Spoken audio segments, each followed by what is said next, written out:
Bonjour les amis et bienvenue sur le baiser du loup. On va continuer l'histoire. Je m'attendais à voir de la haine dans son regard, je me trompais. Il n'avait pas l'air très intéressé, mais plutôt embêté. Cette femme est la tienne?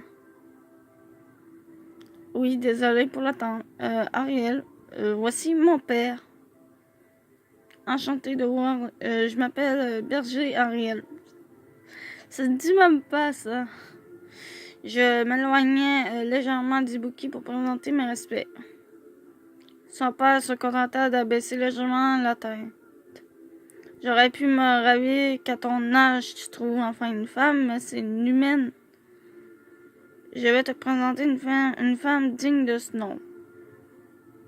Moi, elle, tu n'auras qu'à la garder comme maîtresse. Je rêve. Je n'étais pas certaine d'avoir bien compris où est-ce qu'il voulait en venir. Moi, une maîtresse. Tu n'as pas changé d'un pouce. Ariel, retourne dans ta chambre. Je voudrais parler à mon père en privé. Je vais y aller moi aussi. Viens, Ariel. Choqué, je ne repris ma respiration qu'une fois dans le couloir.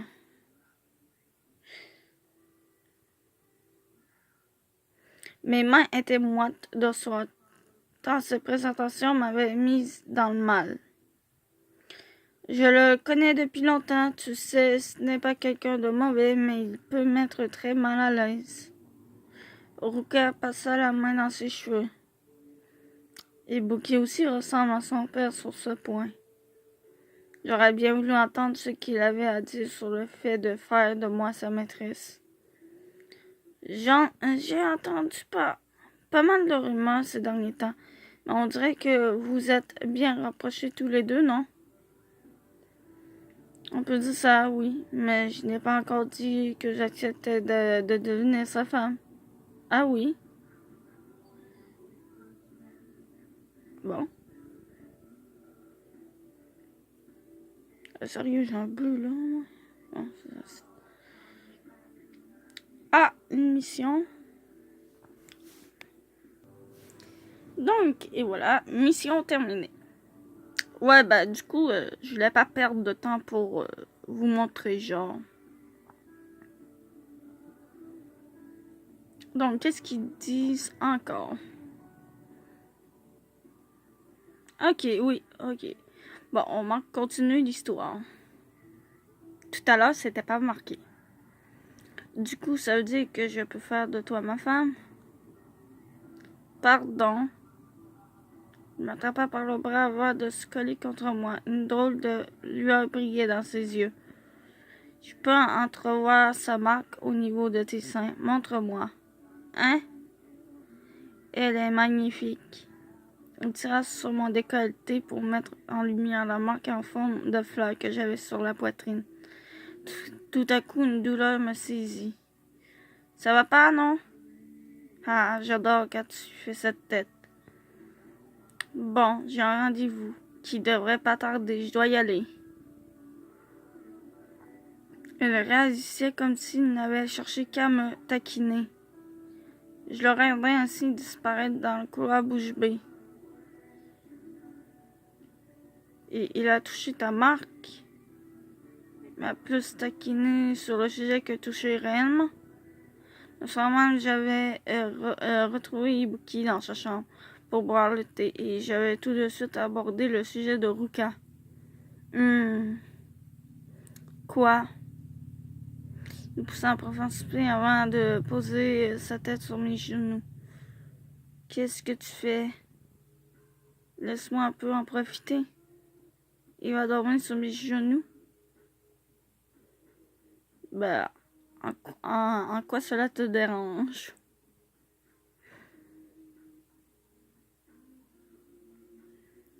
Continuez.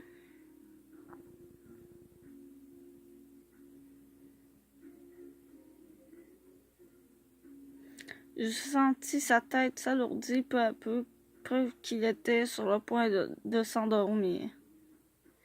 J'étais agréablement surprise de le voir sous cet angle. Il était comme sans défense, à ma merci, pour la première fois. Il n'a pas l'air de beaucoup dormir ces derniers temps. Je ne pensais pas que l'arrivée de son père l'épuiserait autant. Je passai doucement ma main dans ses cheveux.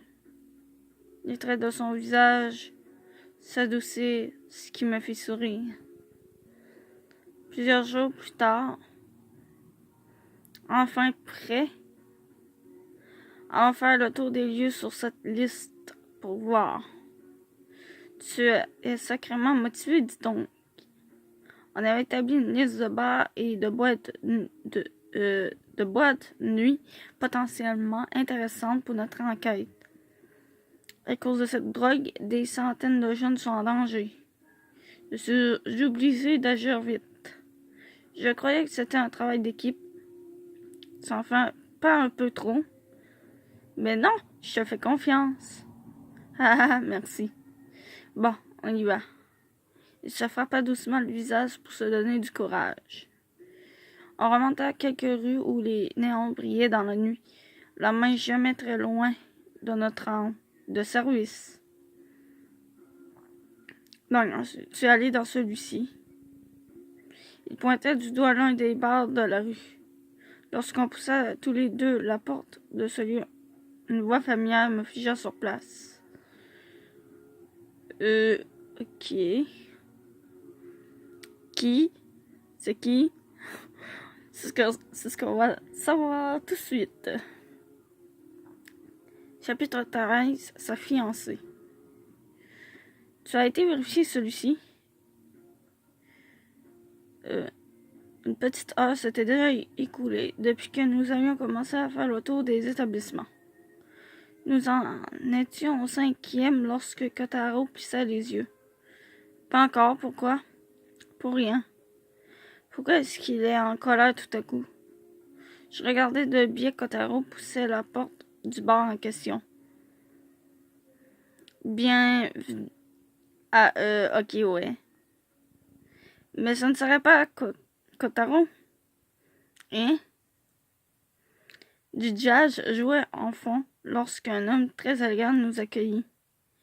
Il n'y avait pas un chat dans ses murs. J'en déduis que l'homme n'était autre que le propriétaire des lieux. Lorsque ce dernier croisa le regard de Kotaro, son visage s'illumina. Je commençais à m'inquiéter de ne pas te voir ces derniers temps. C'est ta copine? Pas du tout, c'est ma partenaire du boulot, Ariel. Ah, je vois que Kotaro m'a beaucoup parlé de toi. Je m'appelle Kairi et je suis le patron de ce bar. Bonsoir. Il a l'air de bien connaître Kotaro. C'est peut-être un client régulier. Ce dernier n'avait pas l'air enchanté que Kairi parle de lui ainsi. On est venu enquêter.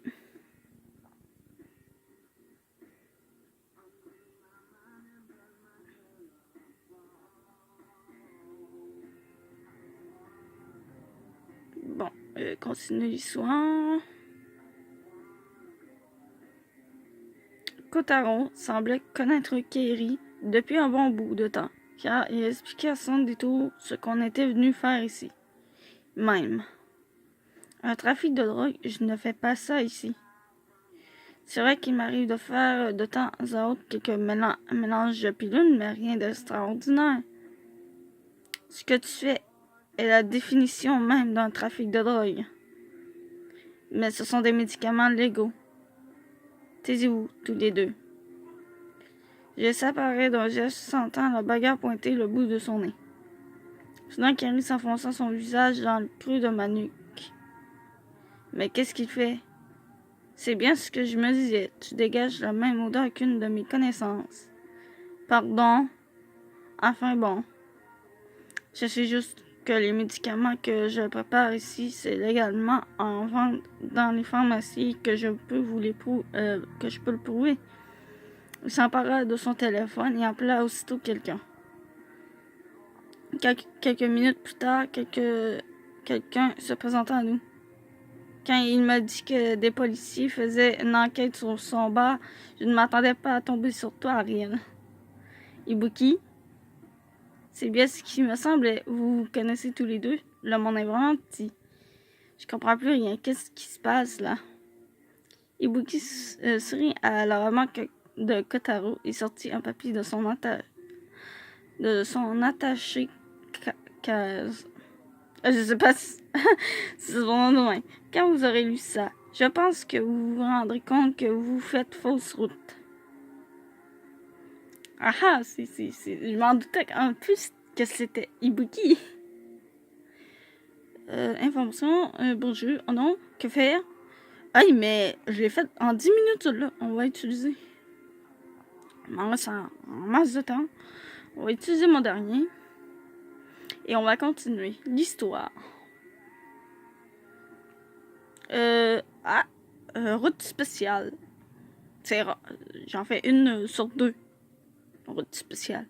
Les pilules en question n'étaient autres que des compléments alimentaires vendus dans n'importe quelle grande surface. Ibuki les vendait ensuite via certaines de ses boutiques. Il avait d'ailleurs tous les deux un permis légal pour commercialiser ses pilules. Tout semblait en ordre. Désolé d'avoir douté de toi. Sans rancune, c'est votre métier qui vaut ça. Mais dis-moi, Kerry pose sur le comptoir un verre qu'il venait d'essuyer avant de s'avancer vers Ibuki. Il se mit à sentir ce dernier à plein poumon. C'est bien ce qu'il me semblait, vous avez la même odeur. C'est elle qui est donc devenue ta femme? En effet, alors je défends de trop l'embêter. Ibuki me tira contre lui et me donna un petit baiser. Ibuki, quel dommage, moi qui la trouvais à mon goût. Ils ont l'air de très bien se connaître. Kerry serait aussi un loup. Je crois qu'il va falloir que quelqu'un m'explique quelque chose là. Je veux savoir ce qui se passe avec Ariel. Ben regarde, ça me semble évident. Kotaro, assis à ma gauche, regardait Ibuki de travers tandis que ce dernier s'installait à ma droite. Ibuki se leva alors doucement à mon menton et m'embrassa en pleine bouche. Il n'en fallut pas plus à mon cœur pour s'emballer de plus belle. C'est bon, t'as compris. Il regarda Kotaro fier comme un coq. Ariel va bientôt devenir officiellement mienne. Quoi? Quoi? Ouais? Quoi? Donc quoi? What? On est tous là? What? Trop chou. Moi aussi, je veux recevoir un baiser de mon prince charmant. L'autre, mais t'es con, toi? Kerry dit cela sur une voix fluette. Il avait l'air plus qu'emballé par la scène qui se déroulait sous ses yeux. Non. Depuis quand t'es devenue sa femme, toi? C'est que il y a pas mal de choses entre-temps et Ibuki jouait avec mes doigts sans gêne. Il n'y a pas de quoi jouer les timides à Ariel. Mais t'es con, toi? Non, voilà un autre con. Notre relation n'en est plus à ses débuts. Je pense que tu peux être honnête avec ton collègue. Pas à ses débuts, à ses débuts. Je vais me laver les mains. Non, la fille qui veut tout. Tiens. Ok. Ibuki, quoi tu ferais que je lui dise? Non, surtout pas. Je sentais l'angoisse me gagner tandis qu'Ibuki continuait de s'amuser avec mes nerfs. Si je reste, ça va devenir insupportable pour moi. Kotaro et moi, on a encore du travail. On y va? Hein? Oui, c'est vrai. Je pressais Kotaro du regard et sortis sans demander mon reste. Face au déluge qui faisait rage sur la ville, je finis par me demander si ce n'était pas mon mauvais karma qui en était à l'origine. Peut-être que Kotaro a un parapluie avec lui. Non, je ne retourne pas dans ce bar. J'étais à peu près certaine qu'Ibuki n'allait plus me laisser repartir. Soudain, deux coups de klaxon me firent sursauter. Ariel, on rentre ensemble? Ruka? Mais qu'est-ce qu'il veut? Ruka avait passé sa tête depuis l'une des fenêtres d'une voiture de luxe. Non merci, j'ai du travail, moi. Mais qu'est-ce qu'il y a, lui? Il est dans ses chaleurs ou quoi? Non. Bon. J'ai dit du grand n'importe quoi, ok? Ne m'écoutez pas. Je suis sur le chemin de retour, je te dépose. Mais la maison de Mitsumine est aussi la mienne. On vit dans le même complexe. Il me sourit avec tendresse et ouvrit la portière avant de m'inviter à m'installer à l'intérieur. Merci de proposer. Il démarre doucement son véhicule. On a rarement l'occasion de se retrouver pour parler, ça tombe bien. C'est vrai.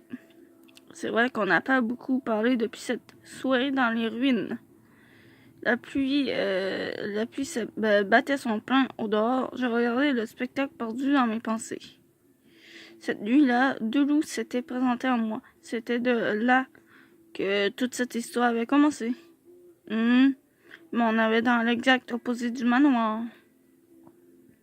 Je regardais Ruka très étonné. Il ne broncha pas. C'est pas dans l'autre direction qu'on est supposé aller. Ma réflexion le fit sourire. Pour une policière, t'es pas très prudente. Si j'avais été un meurtrier, qu'est-ce que tu aurais fait? Et si j'avais été l'ennemi d'Ibuki, tu ne sais rien de moi, finalement. Soudain, il arrêta son véhicule. Une lueur suspicieuse brillait dans ses yeux.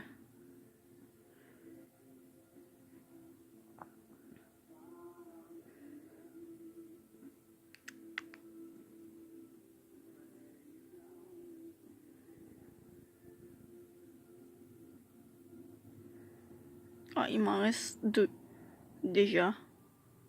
Chapitre 14, des sentiments compliqués. Zut. Ce regard me donna la chair de poule. Oui, focus.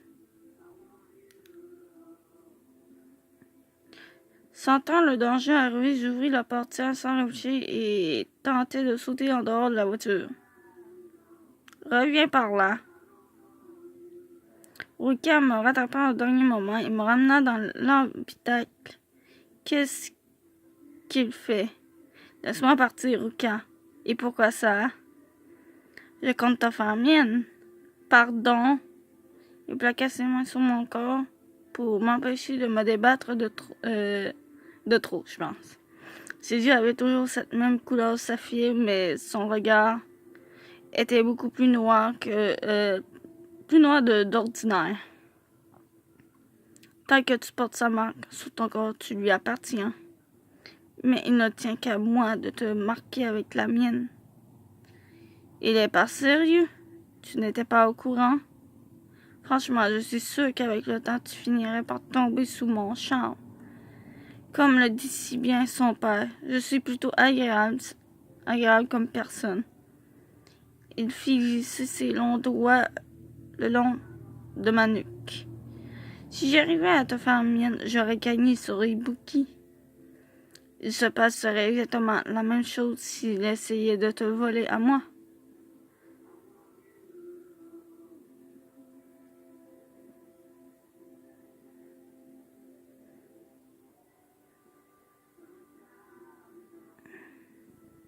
Ouais, mais du coup, conne, t'aurais pu demander à Kotaro.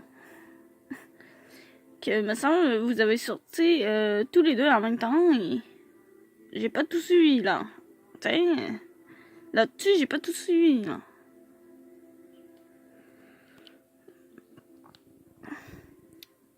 Je pensais te voler à lui sans rien lui dire. Ce serait tellement drôle. Ruka avait l'air très à l'aise avec ça. Il déboutonna un premier bouton puis un deuxième, découvrant ainsi mon décolleté. Ça va pas, non? Laisse-toi faire. Je promets d'y aller doucement. Je repoussai ses mains une première fois, mais il finit malgré tout par effleurer la marque de son index.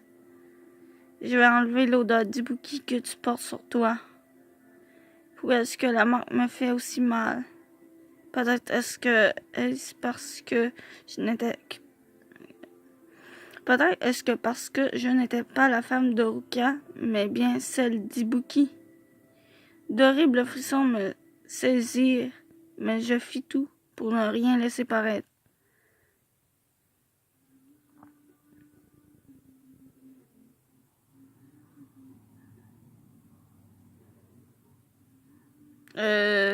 Arrête. Hein? Non, je sais pas.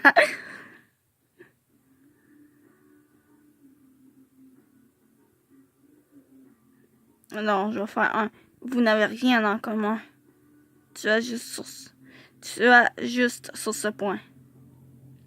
Tu es amoureuse. Hein? J'ouvris de grands yeux et gardai un instant la pause tant sa question m'avait prise de court. Tu ne devrais pas prendre pour acquis sa gentillesse. Je préfère te prévenir tout de suite. Il est incapable d'aimer qui que ce soit. Moi, par contre, je peux te donner beaucoup d'amour. Beaucoup d'amour, bon. J'ai un peu... Et c'est ainsi que c'est la fin, je pense. Le niveau d'affection d'Ibuki a augmenté. Ok, oh non, que faire? Je n'ai plus de scénario. Donc, je vous dis à plus. Et on se retrouvera dans une autre vidéo.